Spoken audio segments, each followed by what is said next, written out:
हाँ जी, नमस्ते। और कहीं गलत टाइम तो डिस्टर्ब नहीं किया आपको? कहीं बिजी तो नहीं थे?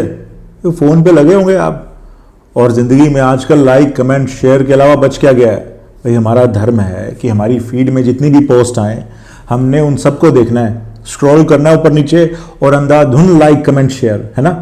चेहरे पे हंसी हो या ना हो, हमने LOL लिख के भेजना ही भेजना है। भाई मैं एहसानमंद हूँ उस व्यक्ति का जिसने स्मार्टफोन का आविष्कार किया। अब आप पूछोगे कि इसमें एहसानमंद होने की क्या ज़रूरत है? भाई वजह भी मेरी दूसरी है, जो आपके दिमाग में आई होगी उससे बिल्कुल अलग है। मैं उदाहरण देता हूँ आपको एक। भरी दोपहरी में मैं एक दिन बस स्टॉप पे खड़ा था। भाई करने को कोई काम नहीं था मेरे पास, तो मैं लोगों को ऑब्जर्व कर रहा था आते जाते। तो एक व्यक्ति आए, बिल्कुल आके मेरे साथ खड़े हो गए और उनको आए हुए 1 मिनट भी नहीं हुआ था, उन्होंने अपनी जेब से अपना स्मार्टफोन निकाला। मुझे लगा कि शायद किसी को कॉल करते होंगे, किसी को मैसेज करते रहोगे, कोई खबर पढ़नी होगी उन्होंने, कुछ भी है। 1 मिनट से पहले उनके फ़ोन से मुझे गेम खेलने की आवाज़ आने लगी। कोई कैंडी क्रश टाइप का गेम था। तो मैं हैरान रह गया। मैंने सोचा यार कमाल है, एक व्यक्ति अपनी खुद की कंपनी में 1 मिनट तक नहीं गुजार सकता, वो समाज की ज़िंदगी की सच्चाइयों को कैसे फेस करेगा? उसको तो एक भागने का ज़रिया चाहिए वहाँ से। कुछ लोग शराब पीते हैं, कुछ लोगों ने अपने दिमाग को इस फ़ोन में व्यस्त कर लिया। ये है कहानी। अब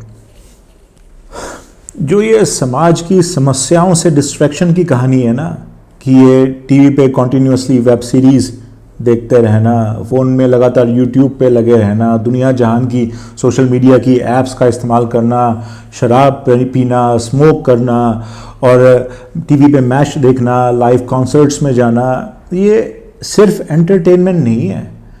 ये आपको समाज की, आपकी खुद की जो समस्याएं हैं उनसे डिस्ट्रैक्ट करने के साधन हैं।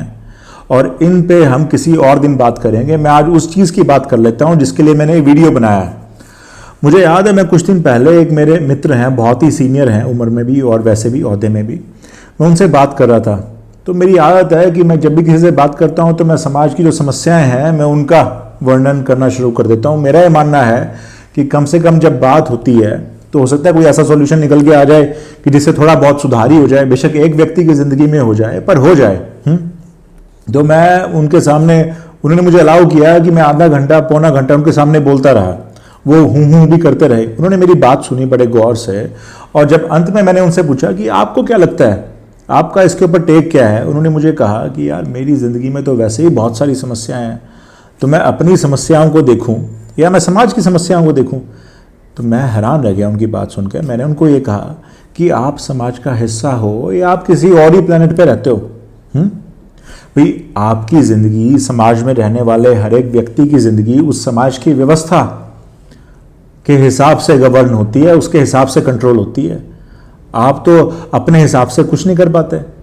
तो जब सबकी ज़िंदगियां उस व्यवस्था से जुड़ी हुई हैं तो सबकी समस्याएं भी उसी से जुड़ी हुई हैं।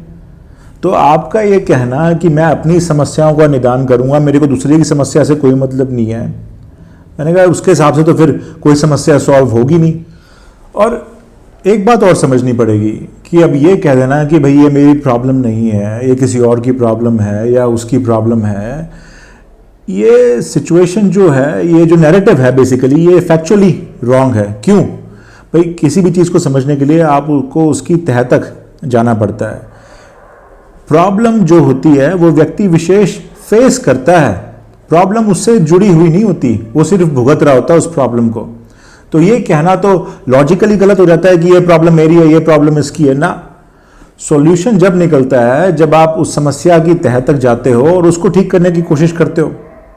और समस्या जुड़ी हुई है सारी व्यवस्था से। तो अगर आप आज ये कह दोगे कि ऐसा है, ये दिक्कत मेरी नहीं है, ये फलाने की है, ढिमकाने की है, उससे वो समस्या कभी भी हल नहीं होगी। और हो सकता है कि एक दिन आप उससे जूझने लगो। तो कहने का तात्पर्य यह है कि किसी भी प्रॉब्लम को ये कह के नहीं नकार देना चाहिए कि मैं इससे जुड़ा हुआ नहीं हूं, क्योंकि आप इनहेरेंटली, एसेंशियली, फंडामेंटली उससे जुड़े हुए हो, क्योंकि आप उस व्यवस्था में रह रहे हो जहां से वो समस्या उत्पन्न हुई है। तो इसलिए आपके हाथ झाड़ने से, उससे पल्ला झाड़ने से काम नहीं चलेगा।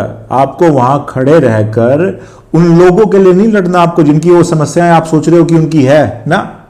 आपको इस सिस्टम के विरुद्ध लड़ना पड़ेगा जहां से वो समस्या निकली है, क्योंकि हो सकता है कि कल को यही समस्या आपको दुखी करे। तो बस आज के लिए इतना ही।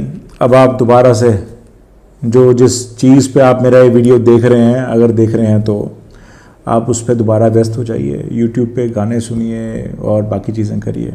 फ़िलहाल के लिए नमस्ते, पर सोचिएगा ज़रूर अगर टाइम मिले तो। बाय।